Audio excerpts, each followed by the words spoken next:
Good morning student. आज हम हिंदी साहित्य पुस्तक का अध्याय 4 जिसका शीर्षक है कठपुतली ये पढ़ेंगे, है ना। कठपुतली क्या है?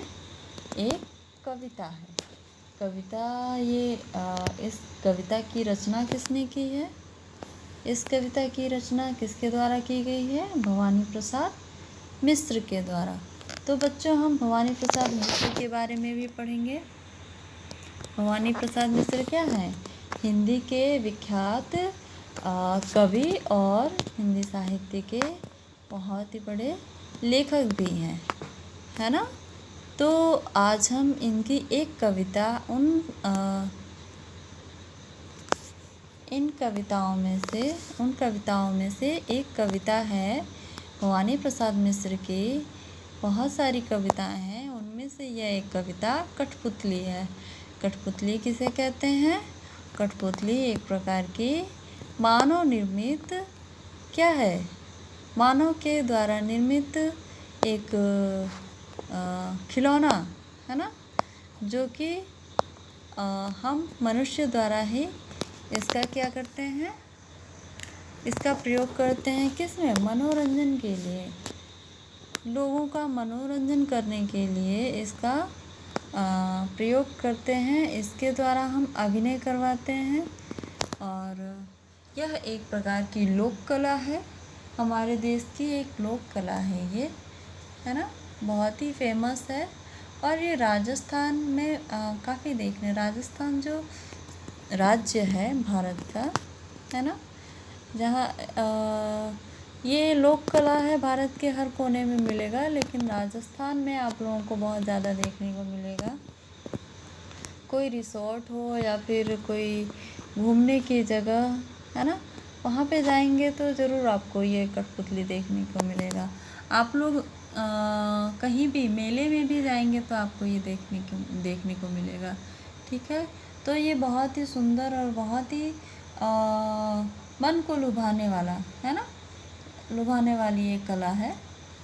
तो कभी आपको देखने का मौका मिले तो ज़रूर देखिएगा, तो आप लोगों को और अच्छे से समझ में आएगा, है ना।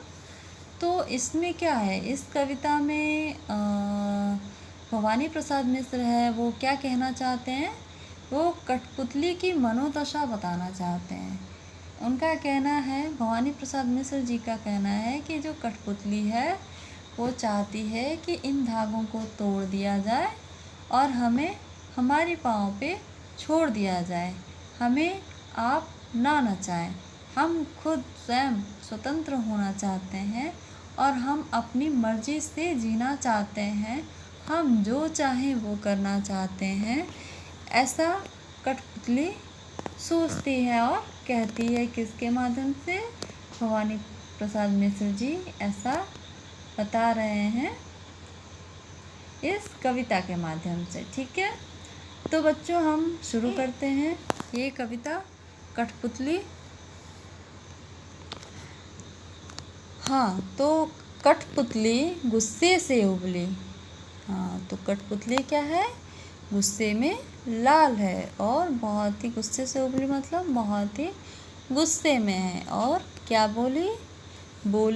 ये धागे क्यों हैं मेरे पीछे आगे? ये जो धागे लगे हुए हैं ये मेरे पीछे आगे क्यों हैं? क्यों लगाए हुए हैं? इन्हें तोड़ दो। मुझे मेरे पाँव पर छोड़ दो। मुझे मेरे पाँव पर क्या कर दो? छोड़ दो। यानी कि क्या कहना चाहती है कठपुतली?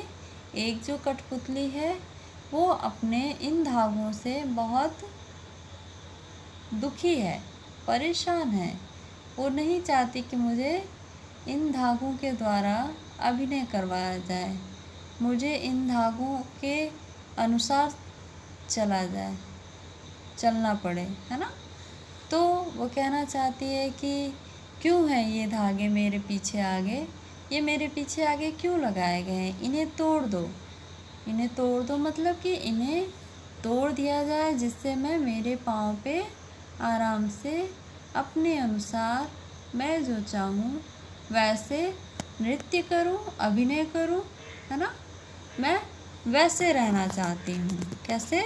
स्वतंत्र। मुझे इन धागों की ज़रूरत नहीं है। ठीक है। आगे है, सुनकर बोली और कठपुतलियाँ। सुनकर बोली कौन? और भी जो कठपुतलियाँ थीं इसके आसपास, वो इस एक कठपुतली की बात सुनी और वो सारी कठपुतलियाँ कहने लगी कि क्या? हाँ, बहुत दिन हुए, बहुत दिन हुए क्या? हमें अपने मन के छंद को छुए। बहुत दिन हो गए हमें अपने मन की मर्जी किए हुए। छंद को छुए मतलब कि अपनी मर्जी किए हुए, है ना। बहुत दिन हुए। मगर पहली कठपुतली सोचने लगी, पहली कठपुतली जिसने ये बात छेड़ी थी कि मुझे स्वतंत्र जीना है, वो क्या करने लगी? सोचने लगी, ये कैसी इच्छा मेरे मन में जगी? ये जो इच्छा है, ये कैसी इच्छा है जो मेरे मन में जगी? कौन सोचती है ये? इस कविता में जो पहली कठपुतली है वो सोचती है। ठीक है। तो कविता का भावार्थ क्या है? कविता का भावार्थ ये है कि हम अगर किसी के पराधीन, हम अगर पराधीन होते हैं तो हम इस कठपुतली की तरह ही होते हैं। मतलब कि हम अगर स्वतंत्र नहीं हैं, हम किसी के अधीन हैं, तो हम क्या हैं? कठपुतली की भांति जीवन व्यतीत करेंगे। इसलिए हमें क्या करना चाहिए? स्वतंत्र होना चाहिए, स्वतंत्र जीना चाहिए और हमेशा आज़ाद रह के, स्वतंत्र रह के ही हम अपना काम अच्छे से कर सकते हैं। ठीक है।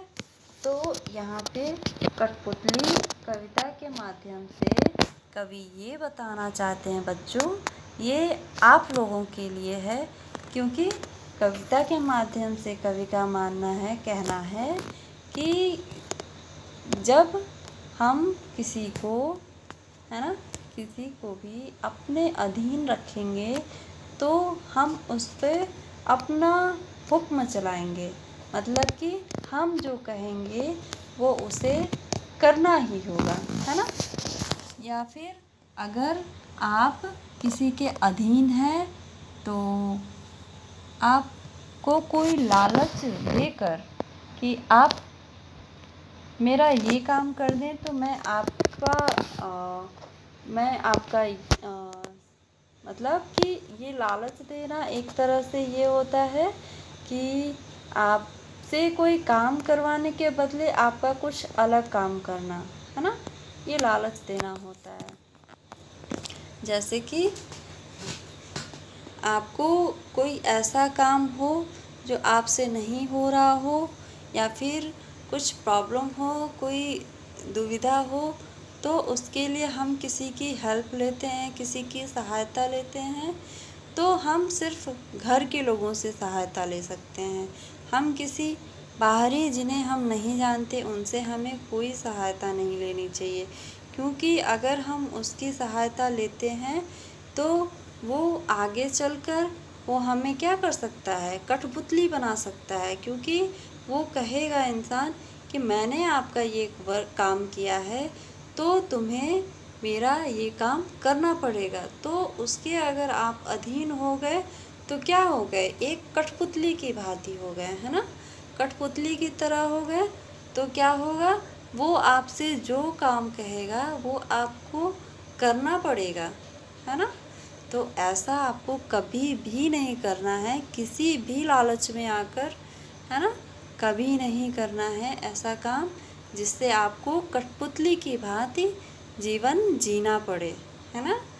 तो बच्चों, यहाँ पे हमें ये एक सीख मिलती है कि हमें स्वतंत्र जीना चाहिए। स्वतंत्रता बहुत ही अच्छी है और हमें स्वतंत्र रह के हम बहुत कुछ कर सकते हैं।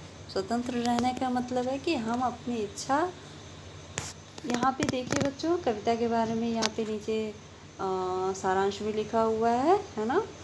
कविता का जो सारांश है वो कि इस कविता में कठपुतलियाँ स्वतंत्रता की इच्छा से स्वयं अपनी बात व्यक्त कर रही हैं, है ना। ये क्या चाहती हैं, स्वतंत्रता चाहती हैं, तो वो अपनी बातों को व्यक्त कर रही हैं। यहाँ पे उनके समक्ष स्वतंत्रता को साकार बनाने वाली चुनौतियाँ हैं।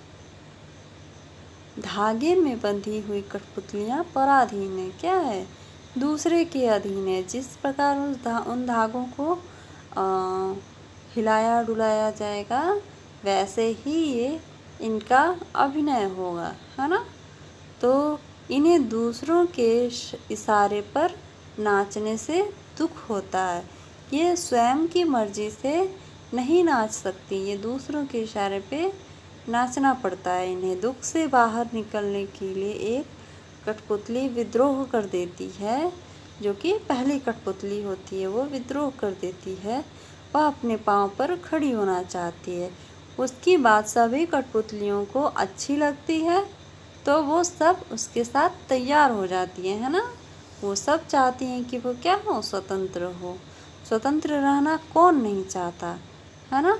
लेकिन जब पहली कठपुतली पर सबकी स्वतंत्रता की जिम्मेदारी आती है तो वह सोच समझकर कदम उठाना ज़रूरी समझती है। तो इस पाठ से आपको ये भी सीख मिलनी चाहिए, आपको ये भी सीखना चाहिए कि जब आपके ऊपर बहुत लोगों की जिम्मेदारियाँ आती हैं, बहुत लोगों की स्वतंत्रता की जिम्मेदारियाँ आती हैं, तो आप लोगों को होश में रह के, है ना, और सोच समझकर कदम उठाना चाहिए। ठीक है बच्चों, तो इस कठपुतली में बस छोटी सी ये कविता थी, लेकिन बात बहुत अच्छी थी, इसमें सीखने को बहुत कुछ था इसमें, है ना। तो बच्चों, सीखने का मतलब ये होता है कि आज हमने जो पढ़ा वो हम अपने जीवन में उतारें तो वो सीख कहलाती है, नहीं तो वो पढ़ना ही रह जाता है। हमने आज पढ़ा और उसको अपने आदतों में ना उतारें, अपने जीवन में ना उतारें, तो वो पढ़ने का कोई मतलब नहीं होता है बच्चों, है ना। तो आज हमने जो सीखा उसको अपने जीवन में हमेशा याद रखें। आज हमने जो पढ़ा वो अपने जीवन में, अपने आदतों में, अपने व्यवहार में भी इसे अपनाएं। ठीक है बच्चों, तो ये कविता यहाँ तक थी। आगे हम पढ़ते हैं। हाँ, भवानी प्रसाद मिश्र जी के बारे में भी हम थोड़ा सा पढ़ लेते हैं, है ना, कि भवानी प्रसाद मिश्र जी कौन थे, इनका जन्म कहाँ हुआ था, है ना, इनकी कुछ रचनाएं हैं। तो बच्चों, भवानी प्रसाद मिश्र जी का जन्म जो हुआ था सन 1913 में हुआ था। और जगह कौन सी थी, मध्य प्रदेश एक राज्य है, आप लोगों को पता है, आप लोगों की मैम ने पढ़ाया है, सोशल साइंस की मैम ने, है ना। तो आप लोगों को ये पता होगा मध्य प्रदेश भारत के नक्शे में कहाँ पे आता है मध्य प्रदेश। हाँ, आप लोग ज़रूर चेक कीजिएगा मैप में, इंडिया के मैप में मध्य प्रदेश जो राज्य है वो कहाँ पे है। ठीक है, और इसमें एक ज़िला है होशंगाबाद। होशंगाबाद का एक गांव है टिगरिया गांव।